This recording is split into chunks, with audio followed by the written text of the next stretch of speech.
বেশি জেলাস, আমি কেন খাইলাম, আমি কেন সাজলাম এটা নিয়ে।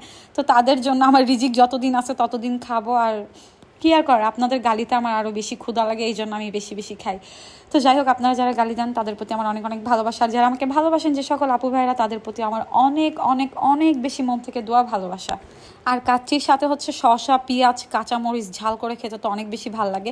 তো আমি পেঁয়াজ, তারপর কাঁচামরিচ, শসা নিয়ে নিচ্ছি আর অনেক মজা করে খাচ্ছি। কাচ্চি ভাইয়ের কাচ্চির রিভিউ দেওয়ার মতো কোনো কিছুই হয় না, আর আমি তো কোনো ফুড ব্লগার না, আপনারা কম বেশি সবাই জানেন কাচ্চি ভাই তো নাম করা, ওখানকার কাচ্চি অনেক বেশি মজার।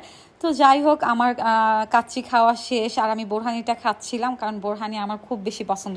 আমি কোনো ইভেন্টে গেলে সবার আগে যেটা আমি খুঁজি সেটা হচ্ছে বোরহানিটা, কারণ আমি রাইস এত বেশি খেতে পারি না, বোরহানিটাই আমি খুব একটা খাই। তো খাওয়া দাওয়ার পরে বিলটা দিয়ে দিলাম। বিল দিতে গেলে অনেক বেশি কষ্ট লাগে, খেতে যতটা কষ্ট লাগে না।